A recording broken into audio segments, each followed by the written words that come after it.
Bonjour à tous, dans cette vidéo on va apprendre à montrer qu'une suite n'est pas géométrique ou bien pas arithmétique ou bien carrément ni géométrique ni arithmétique.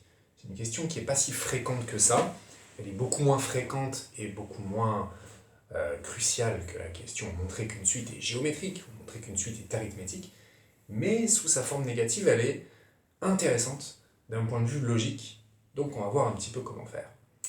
Déjà, première chose, savoir ce que ça veut dire une suite géométrique, bien sûr. Suite géométrique, c'est une suite qui peut s'écrire comme ça.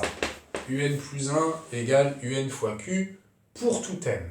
Et q s'appelle la raison. C'est-à-dire que pour passer d'un terme à l'autre de la suite, eh bien, on multiplie toujours par un même nombre. Voilà la définition d'une suite géométrique.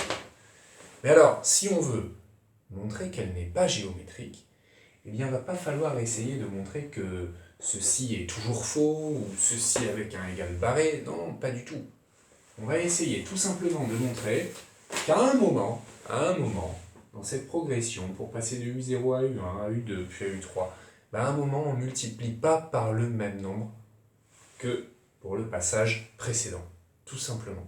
Alors en pratique, qu'est-ce qu'on fait? On calcule les premiers termes, et puis on va regarder si vraiment on a multiplié par le même nombre pour passer de l'un à l'autre à chaque fois.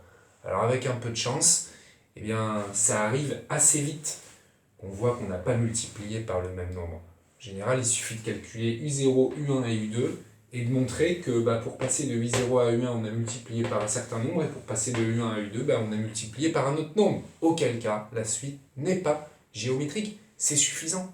Puisque pour qu'une suite soit géométrique, il faut qu'on multiplie par le même nombre partout, partout, partout. Dès qu'il y a un endroit, là, une flèche au-dessus de laquelle on n'a pas multiplié par le même nombre, ça y est, c'est fini. La suite n'est plus géométrique. Alors allons-y, à travers un exemple. Donnons par exemple cette suite-là, un égale 1 plus 3 puissance n. Voilà une suite qui est donnée de manière explicite. Et on verra tout à l'heure un exemple avec une suite récurrente. Si je calcule les premiers termes, U0 me donne 1 plus 3 puissance 0, ce qui fait 1 plus 1, puisque 3 puissance 0, ça fait 1, ce qui fait 2. U1, calculé aussi, me donne 1 plus 3 puissance 1, ce qui me donne 1 plus 3, ce qui fait 4. Puis U2 me donnera 1 plus 3 au carré, ce qui me donne 1 plus 9, c'est-à-dire 10. Et je m'arrête là. Bien évidemment, quand on veut montrer qu'une suite est géométrique, il ne faut pas du tout faire comme ça, puisqu'il va falloir le prouver pour tout n. Mais ici, encore une fois, il suffit que je trouve un endroit, dans ma petite progression, dans ma petite construction de termes, U0, U1, U2, un endroit tel que pour passer du terme précédent au terme suivant, je ne vais pas multiplier par le même nombre que pour le passage qui est encore en amont. Faisons un petit schéma ici. Et regardons comment on fait pour passer de U0 à U1. Par quel nombre on a multiplié? Pour passer de 2 à 4, on a multiplié par 2. Je l'écris ici. Mais pour passer de 4 à 10, c'est-à-dire pour passer de U1 à U2, on n'a pas multiplié par 2. Parce que 4 fois 2, ça fait 8. On a multiplié par 2,5. On a multiplié par 10 quarts, par 5 demi. Je l'écris ici. Et 5 demi et 2, c'est pas la même chose. C'est pas le même nombre. Donc ici, on n'a pas multiplié par le même nombre pour passer de U0 à U1 que pour passer de U1 à U2. Donc la suite n'est pas géométrique.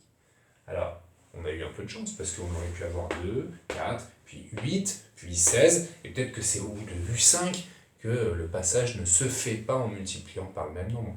Mais en pratique, vos suites, quand elles ne sont pas géométriques, ça se voit tout de suite, ça se voit très rapidement, ça se voit dès le calcul de U2.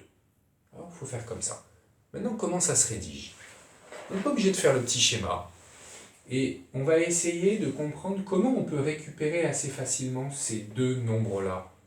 Eh bien, ces deux nombres-là, qui sont des espèces de raisons, mais ça ne sont pas vraiment des raisons, puisque les suites ne sont pas géométriques, eh bien, on l'obtient tout simplement en faisant U1 divisé par U0, et puis en faisant U2 divisé par U1. C'est ça qui va me permettre de trouver, en fait, par combien j'ai multiplié pour passer de U0 à U1, et pour passer de U1 à U2. Donc en pratique, qu'est-ce qu'on écrit? On calcule les premiers termes, et on va calculer deux choses. U1 divisé par U0, en s'assurant bien sûr que U0 ne vaut pas 0. Ça fait 4 divisé par 2. Ça fait 2. Et on calcule U2, je l'écris ici, divisé par U1. Voilà comment je calcule le passage de U0 à U1 et le passage de 1 à U2 par une multiplication. Là, ça fait 10 divisé par 4, et donc on a dit, ça fait 5 demi. Qu'est-ce qu'on constate? Que 2 est différent de 5 demi. C'est sûr, 2 et 5 demi, c'est pas le même nombre. Qu'est-ce qu'on peut en conclure? Donc, la suite UN n'est pas géométrique. Et voilà comment on rédige et comment on prouve surtout qu'une suite n'est pas géométrique. Alors, faisons la même chose pour répondre à la question, montrer que la suite n'est pas arithmétique. Ça ressemble beaucoup. J'efface tout ça. On va garder le même exemple, la même suite. Et on peut se poser la question, oui, est-ce que cette suite est arithmétique ou pas? Alors, pour une suite arithmétique, pareil, on a la construction des termes de la suite qui se fait de manière récurrente en ajoutant cette fois toujours le même nombre. Plus R, plus R, plus R, plus R, etc. Il faut toujours ajouter le même nombre pour avoir une suite arithmétique. Du coup, la définition d'une suite arithmétique, c'est UN plus 1 égale UN plus R, avec R qui est une constante. Ok. Si on veut montrer que la suite n'est pas arithmétique, eh bien, qu'est-ce qu'on va faire? On va étudier le passage de là à là, on va trouver ce nombre-là, on va étudier le passage de là à là, on va trouver ce nombre-là, et on va tout simplement constater qu'ils ne sont pas les mêmes. Et donc, pareil, avec un peu de chance, mais en pratique ce sera toujours le cas, dès le passage de U0 à U1, de U1 à U2, vous verrez que ce n'est pas le même nombre. Alors allons-y, testons, faisons-le. Mais un peu comme tout à l'heure, comment on va le rédiger? Quelle va être l'opération qui va nous permettre de trouver, je le réécris, ce petit plus R ici? Eh bien, c'est une soustraction, bien sûr. On va calculer U1 moins U0. Alors, calculons-le. U1 moins U0, maintenant qu'on a calculé tous nos termes, c'est facile. 4 moins 2, ça fait 2. Et d'autre part, on va calculer U2 moins U1. C'est ça qui va me donner le passage de U1 à U2.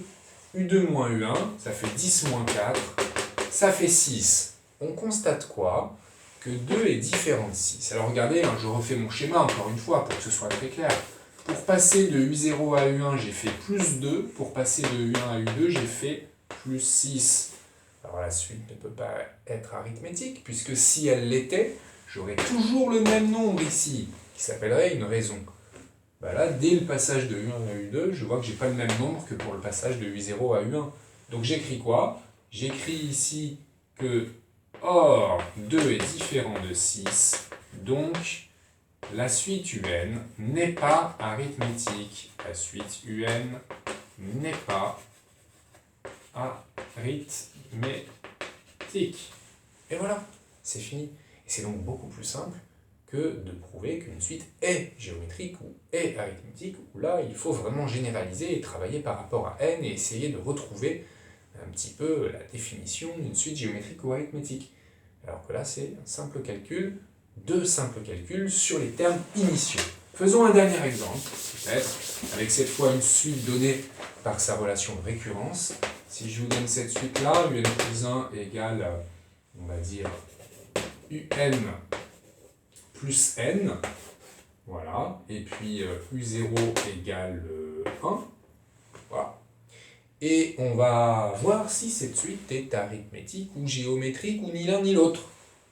Allons-y. U0 égale 1. U1, ça vaut combien? Petit rappel. Comment calculer un terme d'une suite récurrente? Il faut trouver d'abord la valeur de n qui va me permettre d'obtenir le terme souhaité. Moi, je veux U1. Il faut que je prenne n égale combien pour avoir U1, d'après cette relation-là? Il faut que je prenne n égale 0, parce que si je prends n égale 1, ça me ferait U1 plus 1, ça me ferait U2, ça ne m'intéresse pas. Si je prends n égale 0, j'obtiens U0 plus 1, ce qui me fait bien U1, donc ça m'intéresse. Je vais remplacer n par 0. Ça va me donner U0 plus, je remplace encore ce n par 0, U0 plus 0. Ça me donne 1. Ok, très bien. Donc, j'ai U1 égale 1. Je continue, U2, ça fait combien U2? Eh bien, je reprends cette formule, ça me donne U1 plus, cette fois n égale 1, donc j'écris 1, U1 plus 1, ça me fait 1 plus 1, ça me fait 2. Donc j'ai U0 égale 1, U1 égale 1 et U2 égale 2. Est-ce que ça me suffit pour conclure? On va voir. Est-ce que cette suite est arithmétique? Si elle l'était, pour passer d'un terme au suivant, j'additionnerai toujours le même nombre. Ici, pour passer de U0 à U1, j'ai additionné 0. Je l'écris U1 moins U0, ça fait 0. Mais pour passer de U1 à U2, j'additionne 1, puisque je passe de 1 à 2. Donc je l'écris par le calcul U2 moins U1, ça fait 1, puisque ça fait 2 moins 1. Et je constate que 0 est différent de 1, ce qui m'assure que UN n'est pas arithmétique. À la place de l'écrire. Est-ce qu'elle est géométrique, cette suite? Regardons. Je laisse les premiers termes écrits et je fais cette fois deux calculs. U1 divisé par U0 égale et U2 divisé par U1 égale. Je m'assure que je ne divise jamais par un nombre égal à 0, et c'est le cas, puisque U1 divisé par U0, ça fait 1 divisé par 1, ça fait 1, et U2 divisé par U1, ça fait 2 divisé par 1, ça fait 2. Qu'est-ce que je constate? Que là j'ai 1, que là j'ai 2, c'est pas le même nombre. Qu'est-ce que j'en déduis? Que la suite n'est pas géométrique non plus.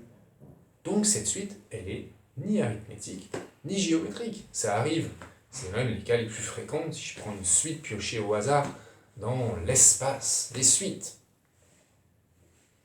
Voilà comment on fait. Et donc cette méthode, je vous le dis, permet de répondre à une question qui est plutôt rare, mais plutôt intéressante d'un point de vue logique pour bien comprendre qu'il s'agit en fait d'extirper un contre-exemple, ici, qui va remettre en cause la définition même d'une suite géométrique ou d'une suite arithmétique. Et il me suffit d'un seul passage, d'un seul petit nombre au-dessus d'une petite flèche pour que ça casse la dynamique d'une suite qui serait arithmétique ou géométrique.